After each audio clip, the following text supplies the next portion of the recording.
wahlul 'uqdatam min lisani yafqahu qawli. Gimana kabarnya Bapak? Masih semangat materi yang kedua? Tadinya saya mau keluarin pantun, cuman pas lihat ada Pak Suwandi baca pantun saya nggak berani. Ntar pantunnya dibalas, saya nggak bisa balas lagi. Karena setiap isi pengajian di Taqwa selalu dikasih pantun sama Pak Suwandi. Alhamdulillah, Bapak-bapak sekalian yang dimuliakan oleh Allah Subhanahu Wa Taala, kita melanjutkan agenda pengajian kita pada pagi hari ini. Kalau saya lihat jamnya, insya Allah kita selesai kayaknya sebelum zuhur, Pak. Siap, Pak? Ya kan jam 9 juga sebelum zuhur. Ya, langsung saja tema kita pada pagi hari ini mengenai berkaitan tentang manhaj tafsir Muhammadiyah. Manhaj tafsir Muhammadiyah. Pada hari ini tafsir yang ada di hadapan kita ini sampai ditulis baru jilid sampai 2 jilid, Pak. Jadi ini jilid pertama, jilid yang kedua warna merah. Dan itu dari Al-Fatihah sampai Al-Baqarah. Berarti masih ada berapa yang belum ditulis? 112 surah. Baru 2 jilid. Dan Muhammadiyah itu sejak dari awal memang menginginkan ada tafsir yang ditulis oleh mufassir Muhammadiyah kolektif. Makanya menulis banyak orang. Dan Profesor Syamsul Anwar dan juga Ketua Majelis Tajid dan Tajid Dr. Hamid Ilyas sudah mencanangkan akan meluncing tafsir At-Tanbir full 30 juz tahun 2027. Sekarang 2024, 25, 26, 27. Ya, dalam rangka 100 tahun Majelis Tajid dan Tajid. Karena MTT itu dulu didirikan, diresmikan tahun 1927. 1927 di Kongres Muhammadiyah yang ke-16 atas usulan Kiai Haji Mas Mansur mendirikan namanya Majelis Tajid dan Tajdid. Nah, 100 tahun akan datang setelah 1927, Muhammadiyah pengen punya tafsir sesuai dengan manhaj dan juga apa yang dipedomani oleh Muhammadiyah dalam Majelis Tajid dan Tajdid. Untuk itu saya mencoba untuk meringkas beberapa pokok-pokok berkaitan dengan penulisan tafsir Muhammadiyah.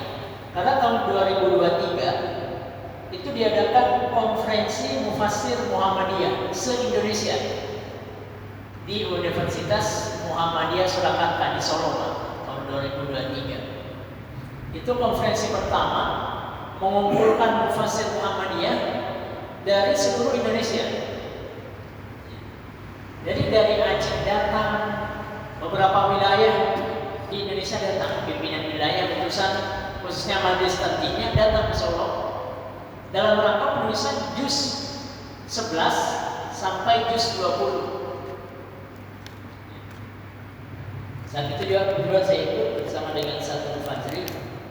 Nah, besok ini Desember tanggal 13 sampai tanggal 15 Desember akan kembali diadakan konferensi mufassir Muhammadiyah yang kedua di Universitas Hampa di Pasar Bo, dalam rangka penyusunan juz 21 sampai juz 30. Nah, karena banyak yang menulis tafsir At-Tanbir ini, sehingga dari panitia membuat beberapa ketentuan-ketentuan dalam penulisan tafsir At-Tanbir.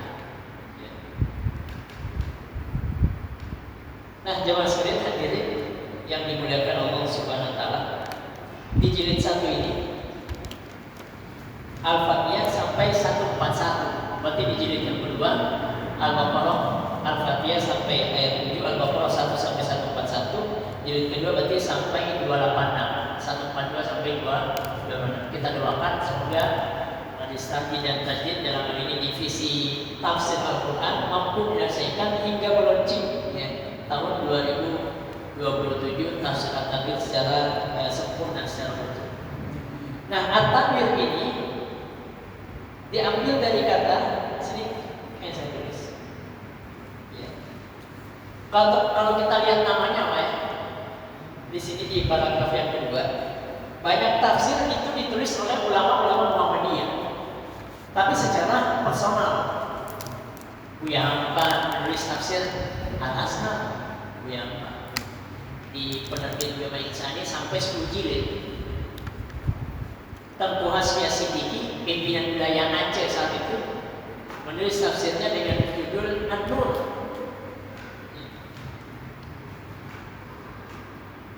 Kiai Haji Ahmad Dahlan juga serius mempelajari tafsir Al-Mana karya Sayyid Rashid Ridho, salah satu ulama pembaharu yang banyak dibaca karyanya oleh Kiai Haji Ahmad Dahlan sehingga melahirkan daripada Muhammadiyah itu sendiri. Nah, di Muhammadiyah juga banyak buku-buku yang berkaitan tentang Al-Quran. Jadi Al-Quran itu di mana sekalian? Al-Quran 30 juz. Ada yang kita kenal dengan ilmu Al-Quran atau ulumul Quran. Al-Quran itu ilmunya luas. Di antara ilmu Al-Quran ya, itu adalah tafsirnya, penurunannya, bagaimana pelafalannya, tajwidnya, adabnya dan seterusnya. Nah, di Muhammadiyah itu ulama-ulama banyak juga yang menyusun buku-buku tentang ulumul Quran. Di sini saya tulis Tengku Hasbiah Siddiqi menulis buku tentang ilmu Al-Quran. Kemudian sejarah dan pengantar ilmu Al-Quran, ataupun juga studi ulang ilmu Al-Quran dan ilmu tafsir karya Profesor Sa'ad Abdul Wahid. Akan tetapi harapan warga Muhammadiyah pengen punya tafsir yang disusun secara kolektif berjamaah, ijtihad jama'i, tafsir jama'i. Maka pas konferensi Mufassir Muhammadiyah berdatangan dari wilayah-wilayah datang semuanya memutus ya, beberapa utusannya untuk mengkaji dan menyusun daripada tafsir At-Tanwir itu sendiri.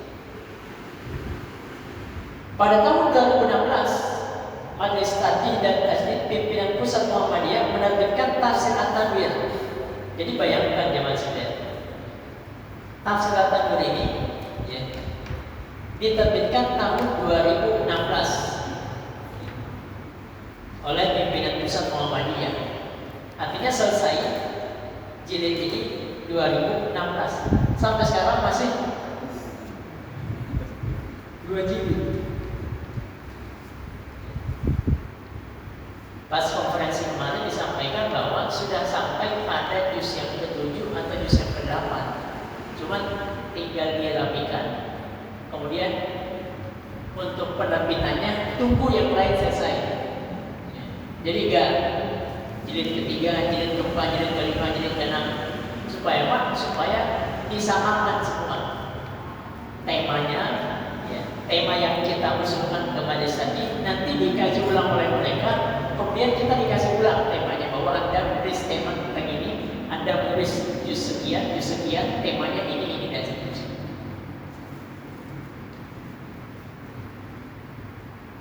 Baik, karena tema kita adalah manhaj tafsir, maka kita melihat apa makna tafsir itu sendiri. Jadi tafsir itu secara bahasa adalah al-idah wa tabyin. Di sini ada saya tulis. Tafsir itu adalah al-idah wa tabyin.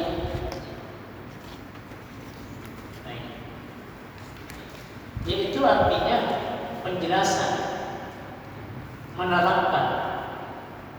Firman Allah alhamdulillahirabbil alamin diterangkan. Karena kita bagaimanapun juga kita butuh yang namanya terjemahan, ya Pak. Kita baca Quran nggak tahu isi makna kandungan Al-Quran bahasa Arab.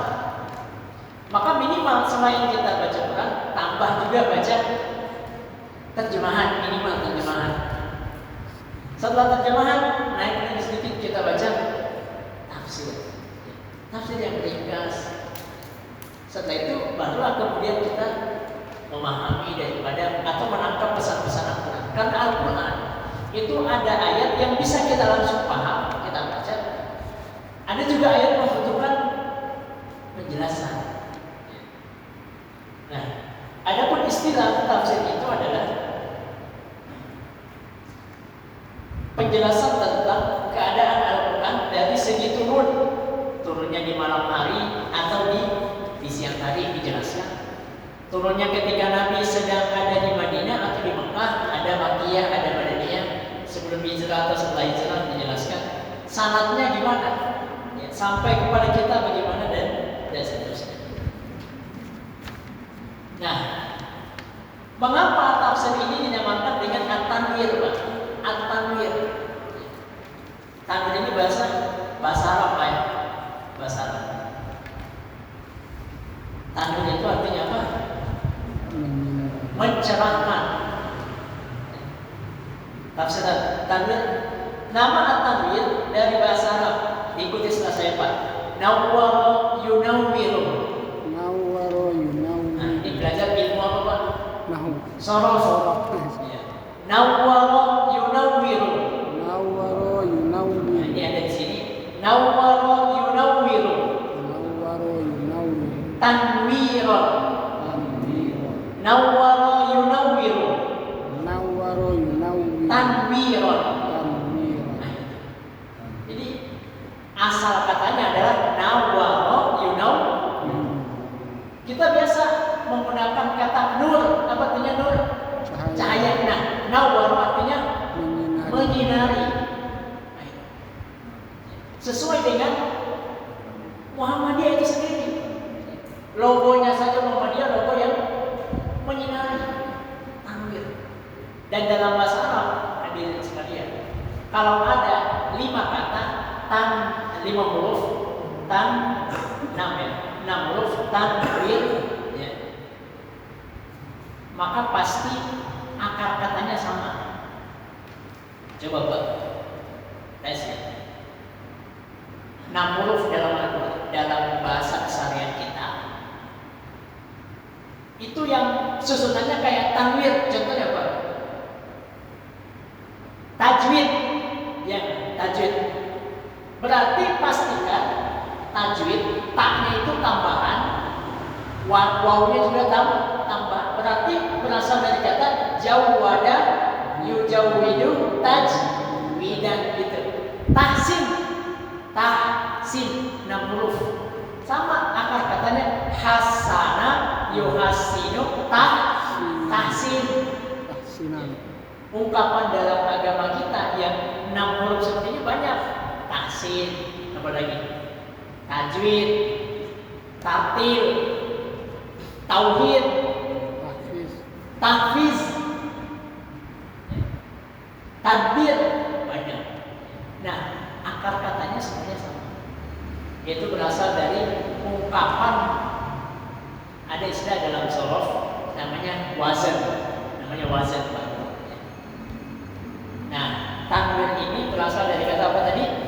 Nawwara yunawwiru, artinya mencerahkan, menyinari. Berarti Muhammadiyah pengen tafsir ini mencerahkan pemahaman kita tentang Al-Quran, kayak gitu. Menghadirkan pencerahan itu pengennya Muhammadiyah, sehingga kemudian dinamakan dengan tanwir. Apakah sudah ada buku tafsir dengan tema dengan judul At-Tanwir? Sebenarnya kan sudah banyak buku tafsir. Ulama-ulama Islam sepanjang sejarah sudah banyak menulis buku tafsir. Ya. Ada salah satu ulama dari Tunisia. Dari mana, Pak? Tunisia. Tunisia itu di mana? Yang banyak program BJ. Tunisia di Afrika Utara. Afrika Utara tetangga dengan Maroko, Aljazair, Mesir dan sana. Itu punya buku tafsir namanya At-Tahrir wa Tanwir.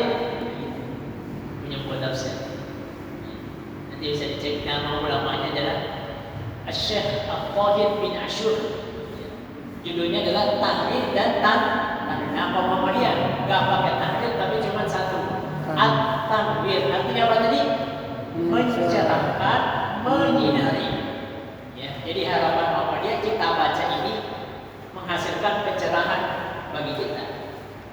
Itulah mengapa ada 3 spirit At-Tanwir, ya, sebagaimana dituliskan di sini. Ada 3 spirit kitab tafsir At-Tanwir. Yang pertama, responsivitas. Ya. Jadi pengen Muhammadiyah ini tafsir yang ditulisnya itu merespon persoalan yang dihadapi manusia. Ya. Sehingga tafsir ini tidak hanya sekedar ulangan daripada tafsir-tafsir yang pernah ada. Ini di belakang di sini disebutkan. Ya. Saya baca. Tafsir ini diharapkan tidak sekedar mengulang kembali secara mentah-mentah hasil tafsir terdahulu. Kalau ada banyak, apalagi di Indonesia, tafsir yang kita tahu di Indonesia siapa?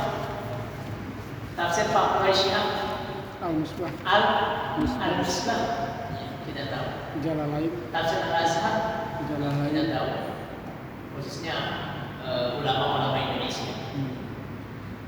Tetapi hendaknya dapat memberi beberapa kontribusi baru dalam menyambut berbagai problem umat masa kini yang ditandai dengan responsivitasnya terhadap situasi yang kompleks. Jadi arahan daripada Balistan tidak tertib, jangan sampai hanya mengambil daripada tafsir-tafsir yang terdahulu. Yang kedua, ada sisi inspiratif. Tafsir At-Tanwir ini diharapkan juga mampu menginspirasi pembaca sehingga menghadirkan pemikiran-pemikiran yang cemerlang, bermanfaat. Maka sih kita tulis membangkitkan dinamika untuk menginspirasi dan motivasi berbuat lebih baik. Berisi gagasan-gagasan dan pikiran yang dapat menjadi inspirasi bertindak kepada pembacanya. Jangan sesuai dengan Muhammadiyah yang sifatnya berkemajuan. Maka tafsir yang ditulisnya pun tafsir yang menginspirasi untuk hal-hal yang lebih baik. Yang ketiga, membangkitkan etos. Jadi kalau kita baca tafsir At-Tanwir, diharapkan membangkitkan etos. Ada 4 etos yang disebutkan dalam konferensi Mufassir Muhammadiyah di Solo. Yang pertama adalah etos ibadah. Tadi kita sudah membahas oleh guru kita bersama kita Sadani berkaitan tentang ibadah. Ada ibadah amma, ada ibadah khusus. Berupa pembaruan nilai-nilai ibadah yang tidak sekedar mekanis ritualis yang berujung pada kesolehan individual semata. Jadi pengennya Muhammadiyah bukan hanya kita yang diri sendiri menjadi soleh, tapi juga apa? Ngajak orang lain soleh dan muslim gitu. Bukan hanya sekedar diri sendiri tapi soleh. Itulah kita mengenal dalam Muhammadiyah ini gerakan yang sangat terkenal amar ma'ruf nahi munkar. Gerakan dakwah amar ma'ruf nahi munkar ini gak bisa dipisahkan. Terkadang mungkin kita mudah amar ma'ruf, tetapi ketika nahi munkar kadang ragu, kadang malu, ya, menegur malu, mencegah malu, kadang kayak gitu. Padahal jelas dalam hadis Nabi baik, siapa yang melihat kemungkaran diubah dengan tangannya. Mungkin di antara kita ada yang tanda tangannya, ya, untuk buat kebijakan-kebijakan berdampak. Kalau tangan saya sekali nggak ada dampaknya, tapi mungkin di antara orang ada tantangannya. Atau mungkin ada yang anggota DPR ataupun yang lain buat kebijakan-kebijakan dalam rangka amar ma'ruf nahi. Gak bisa dengan tangan, dengan lisan. Ya. Kita sampaikan, kita ajak tetangganya berfungsi dan berfungsi. Kita lihat kalau ada anak-anak muda yang kumpul-kumpul dengan wanita, dengan perempuan, oleh kita sebagai orang jaga kita tegur. Ini daripada membangkitkan etos itu sendiri supaya bukan hanya pribadi kita yang soleh, tapi juga kita menjadi orang yang muslim. Yang kedua, etos yang kedua dari poin membangkitkan etos ini adalah etos ekonomi. Jadi dalam tafsir At-Tanwir ini pun diupayakan supaya tulisan-tulisannya itu membangkitkan etos ekonomi. Dalam hal ini etos kerja,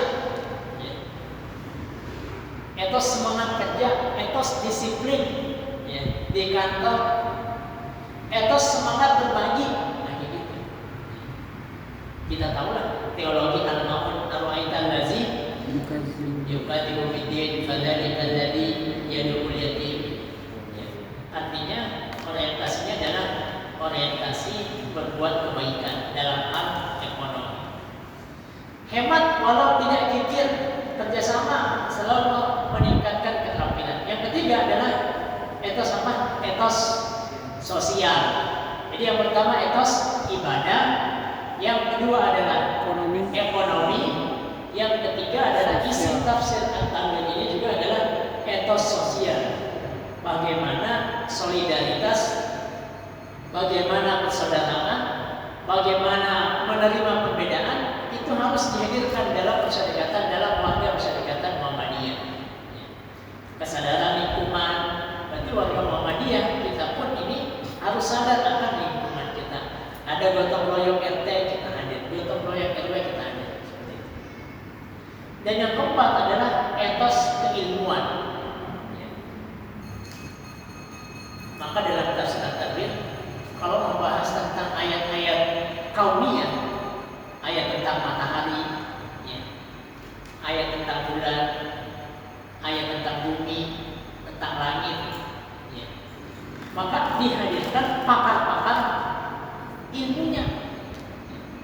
Maka ketika konferensi Mufassir Muhammadiyah hadir, pakar ilmu falak hadir, memberikan sumbangsi pemikirannya dalam ayat-ayat yang berkaitan tentang falak. Pakar ekonomi Muhammadiyah hadir dalam ayat-ayat yang berkaitan tentang ekonomi. Nah, ini jadi ada tiga skill kita ulang. Yang pertama apa? Responsif. Yang kedua adalah inspiratif. Dan yang ketiga adalah membangkitkan etos. Etos yang dibangkitkan, satu etos ibadah. Bagaimana ibadah kita terjaga, bukan hanya menjadi pribadi yang soleh, tetapi lebih daripada itu menjadi pribadi yang muslim. Etos yang kedua adalah etos ekonomi.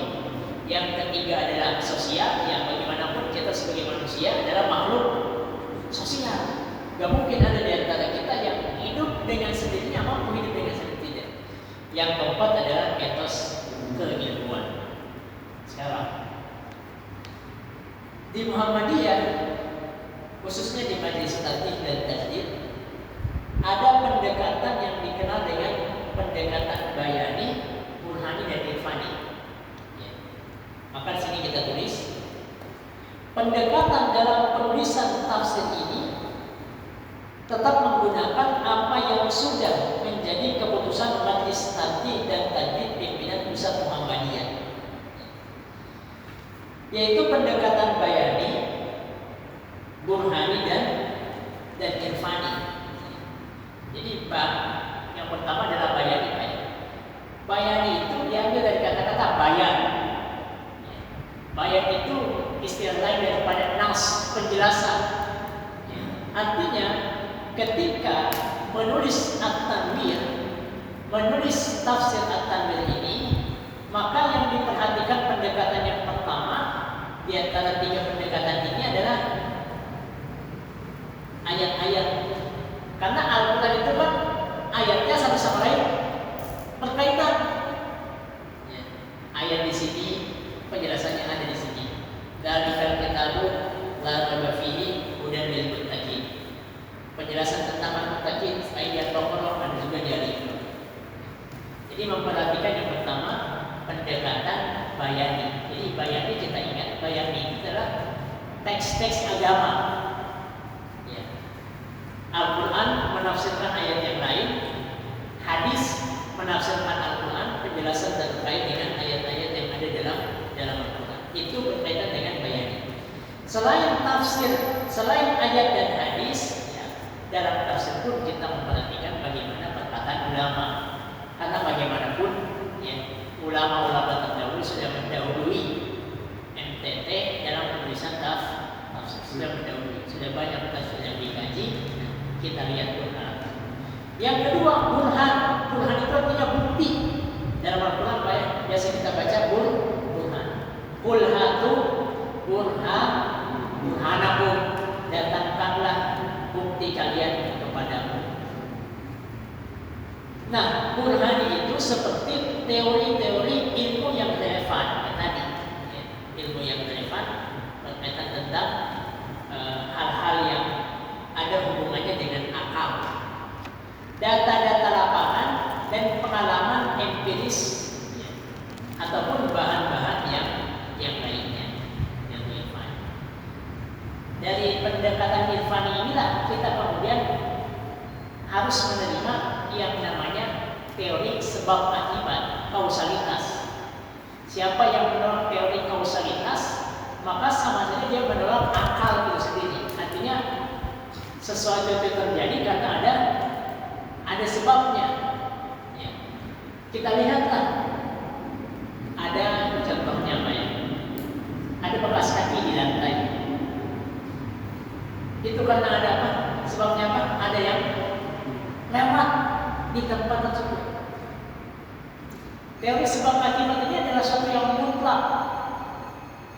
Kita lihat dalam mengenal Allah, para ulama kemudian memerintahkan kita lihat ciptaan Allah. Ya. Ada makhluk berarti ada pencipta. Ada khaliq. Nah, inilah daripada maksud daripada teori-teori burhani. Dari teori burhani inilah lahir yang namanya tadi etos keilmuan. Saya ulang, dari pendekatan burhani ini lahir kemudian etos keilmuan. Maka di Muhammadiyah terkait dengan penetapan bulan Qamariyah, penetapan Ramadan, Syawal, Zulqa'dah, Zulhijjah, itu merujuk kepada apa? Teori keilmuan yang sudah ada.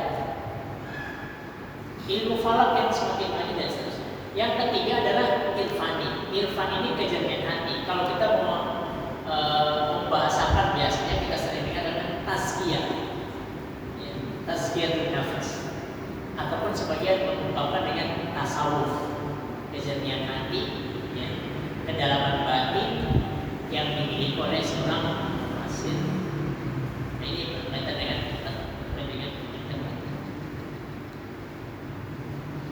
sumber-sumber tafsir. Ini 3 halaman yang terakhir, insya Allah kita selesai pas sebelum zuhur. Sumber-sumber tafsir meliputi kitab-kitab tafsir muktabarnya diperintahkan, kitab-kitab hadis jelas, kitab-kitab yang membahas berbagai aspek ajaran Islam, kitab fikih, kalam, tasawuf, falsafah dan kamus-kamus bahasa. Baik. Nah, terakhir prinsip-prinsip yang 6. Majelis Kaji dan Pengembangan Pemikiran Islam PP Muhammadiyah pernah mengusulkan 6 prinsip penafsiran penafsiran Al-Quran yang khas Muhammadiyah sebelum Majelis Kaji dan Pengembangan Pemikiran Islam tahun 2000. Keenam prinsip tafsir yang memang sesuai dengan 16 pokok manhaj Majelis Kaji. Yang pertama, prinsip yang pertama yang diterapkan, nafyu ayati bid'atin fi tafsiril muta'allaq bil aqidah. Menghindari bid'ah apapun dalam tafsir yang berkaitan tentang akidah. Jadi sangat ketat pemilihan-pemilihan, karena setelah kita menulis di tafsir At-Tabir, nanti ada bagian yang mengecek kembali, mengedit kembali, memperhatikan kembali, ya, dicek berkaitan apakah dalam penulisan berkaitan dengan ayat-ayat akidah sesuai dengan ketentuan Muhammadiyah yang juga merupakan ketentuan ajaran agama Islam sendiri. Kalau